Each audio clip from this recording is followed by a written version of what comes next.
Another area I'm very interested in is you could run cloud hosting with them if you want to, or you could run your own hosting. And it's really another area I'm very interested in is what I call make Web1 great again. Another area I'm very interested in is what I call make Web1 great again. It's this idea of we have all these cloud tools, which we call Web2. We put all this stuff in the cloud, and Google owns it, and Facebook owns it, and all these different companies own it.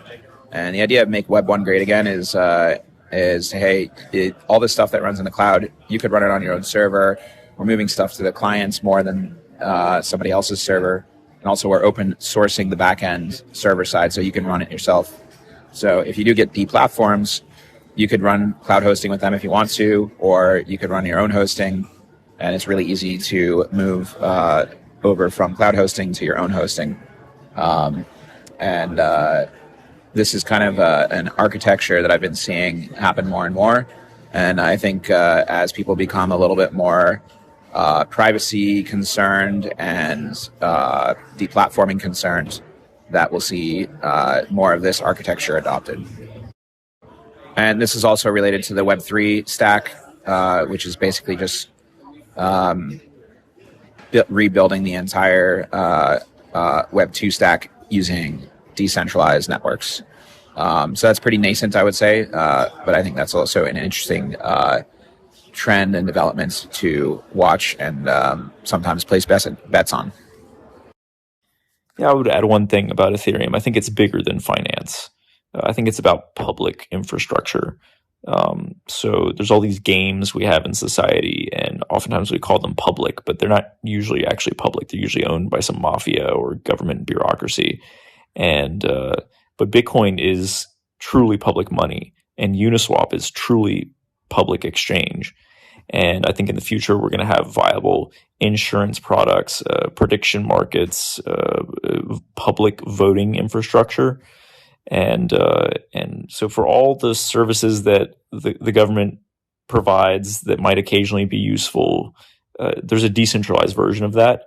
And it's harder to design, but it's more fair. And that's where we're going. As far as the technical drawbacks of Ethereum, I agree. I think that they're going to have a very hard time executing their sharding roadmap, and I think they've essentially admitted this and capitulated to just doing L2s. And it's not a terrible scaling strategy, but there is a kind of deep commitment in their architecture that prevents them from doing something like what Solana is doing, which I think actually is a viable scaling solution. I guess my question or critique of Solana is more about the developer community, because writing in Rust is different from writing in Solidity. Solidity feels like JavaScript, and they've managed to attract thousands of developers building things with it. And doing Rust-based smart contracts, people can do it, but that's another language people will have to learn, and you have to break the network effects of not just the users of Ethereum, but the developers on Ethereum-like systems. And don't get me wrong, I actually think Rust is a great language. I think they actually made some serious improvements in computer language design with handling memory. However, they didn't make it a very pretty or succinct language. It feels like you're writing C++. And if you go read in like Stack Overflow forums, like go look at C++ questions and just watch the autism unfold, where they give you pages and pages of answers to small, simple questions. And whereas you can compare that with Python, where the answers are very short and cute, and they're usually one-liners. So there are implications in choosing Rust that I think create more barriers for average developers to onboard. Hey, Tom, I think diversification is a fair way to play. That's a hedging on what you don't know, right? Hedge on uncertainty is why you diversify. Anyone mega wealthy, they primarily diversify because they're just staying in the game. They take however they made their wealth initially, they diversify into real estate, treasuries, bonds, your corporate bonds, all that stuff. In stocks, they just spread out massively, so it's very hard to get taken out of the game. And then also, too, diversification makes sense in the second category, which is early stage, which I believe I'm referring that is what you are focused on, and that makes complete sense. You can't. It's hard to identify who's going to win early, so bet on anyone competent that appears competent, and just go, go, go. In my case, I'm doing secondary markets primarily, so ruthlessly evaluating and then trying to stay on top of all developments in the chains and then placing bets based on that. So I'm playing like a glass cannon type position where I will have maximum of 5 positions at any given time, often even just 1, which is it's just a different way to play. And they're all valid, they all work. And let's talk specifics. On privacy, you mentioned there are several chains. I think we should talk about them explicitly and also to illuminate anything I don't know that might be in the environment, right? Like one way to anyone listening, the way I view crypto is like this ecosystem is constantly evolving, right? So if you imagine like just new organisms showing up every day and you have to be like paranoid about that, or not paranoid, just interested about that. This new thing shows up. How does it affect everything else? It's all interconnected. They're all competitive. They also somehow like reinforce each other's security as well. So if there's an issue with proof of work, then you have proof of stake, and you have many different derivatives of proof of stake, and there'll be proof of storage is there. There's tons of different things, and having these. They're competitive, but they're also complementary as well. So just paying attention to what's happening in the environment. So on to privacy. The coins I see are one Zcash. That is the foundation team that did all the fundamental research to get this ZK renaissance going. And I think that is the strongest play. They will have proof of stake in about a year and a half probably, which will give you yield for staking on your Zcash, which I think, once you have money and then you have yield, you then have a financial system. So that is very valuable to me. And they have an excellent coin distribution, which I think is a moat. And again, just citing Bitcoin and Ethereum also having those moats because there was a fair, in the crowd's mind, a fair onboarding period for both of those. And then arguably Solana, but that's still underway. Okay, so the other ones are Aleo, I think, which Aleo has a ZK VM of some kind, which just means you just have this virtual machine that can do general compute on the ZK knowledge stuff. It's some unique circuit or something. I don't know. I'm not that technical. Just that's very high level. The other one is going to be DarkFi, which is coming out. The problem I think with Leo is they're not fundamentally committed to privacy in the way they need to be. Zcash is idealistic. Like they will 100% go to jail for their ideals. Like these are very impressive on that front. Like you need that. And they're also, honest brokers. So they can also walk that fine line in a very smart way. And Leo, I think, is kind of, they're just shipping tech. They definitely have competent people, one of which comes out of Zcash. Their CEO just doesn't seem to be idealistic enough to push the privacy envelope the way it needs to be pushed, but it is worth evaluating and worth keeping an eye on, and I will be watching it closely. The other one is DarkFi, which is yet to come out. I think that one is idealistic enough to push the envelope. It's more of a Monero, go up against the state directly, just explicitly stating, we are the neutron bomb for bureaucracy. Like we are here to like disempower them and empower the individuals, and being very explicit about that, which I personally find endearing. I don't know if the market will, but it is very much like Monero, but competently done type vibes, or potentially competently done. I can't really evaluate that well. And then the other one is Penumbra. Penumbra is a Cosmos on the Cosmos SDK. It's it's also it has like limited trading and stuff on privacy and that. I think there's maybe one other one, but yeah, feel free to hop in there and add anything I missed, and also correct anything, attack anything, destroy anything that is not correct. Tom, I'm guessing make Web1 great again there's no token there, and so I'm not interested. But if that's not true, please enlighten me.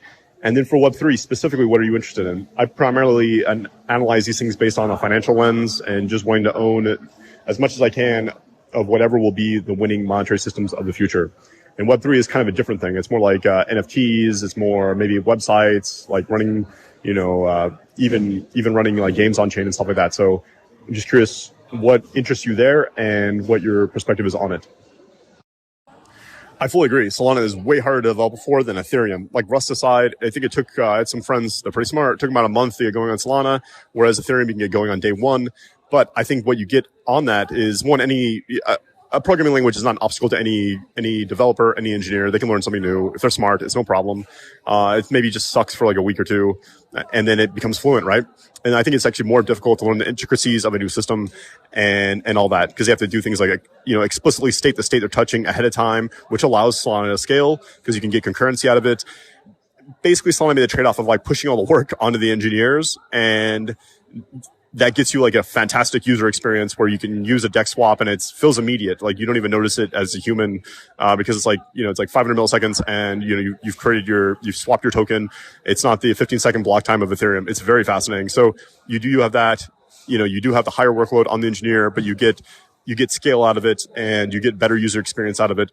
But it is a higher lift, and I think that friction might actually turn out to be a good thing for them because it's going to get you a higher caliber person. Not just anyone can hop in.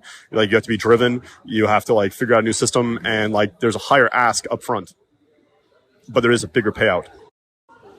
The one thing we haven't seen is that prediction market play out yet, right? Like it seems like that's obvious. Like the world, like all the betting should be on chain. It should be an Oracle on chain. I was thinking with these LMMs, if you could get a small one to go on chain, right?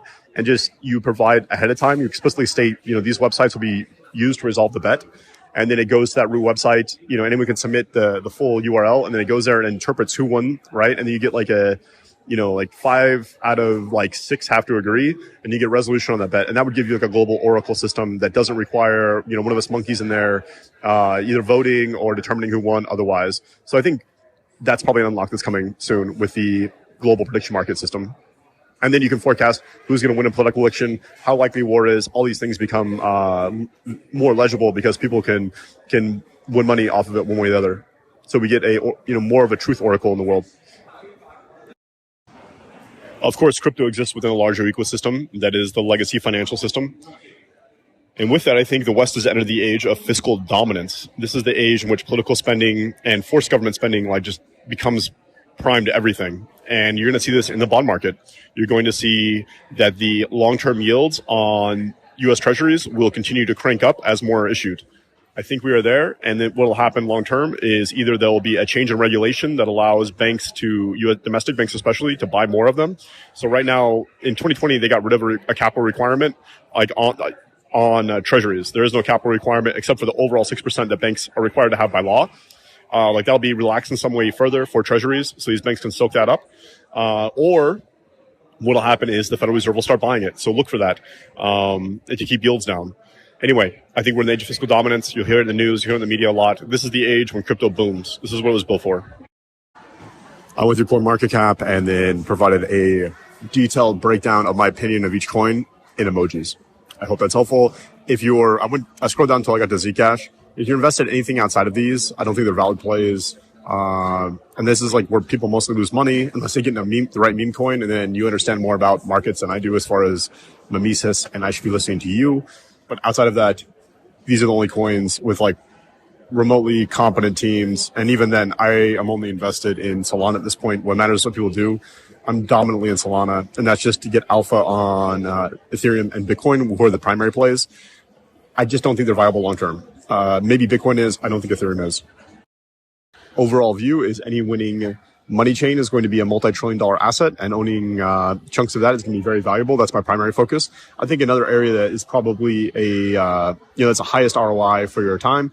I think another area that's worth looking at perhaps are the interchain dexes and bridges. This should be envisioned as like a decentralized Binance or Coinbase, where that's where most of our volume should be in crypto. The fact that it's not already there is an embarrassment and indictment on all of crypto. The state of these things, usually they're not as decentralized as they claim, or they have really bad taste. So I think XLR probably has decent tech, but their tastes are awful. They just list junk. And then another one is like Thorchain. It's okay tech probably, but they just list junk, and it doesn't scale. Their architecture currently doesn't scale. The other option maybe, you have stuff like Wormhole and that. I need to go back and look at it and see. They had a plan to make it more decentralized. I need to go back and look. And they're also pre-token. They're run by Jump primarily, or funded by Jump. Another one is, I guess ICP is doing chain integrations. They did Bitcoin. They're going to be doing Ethereum. And then if they do a bunch more, if they make it to where you can do it trivially, that might be a decent, interchain play, but their token unlocks suck for the next couple of years.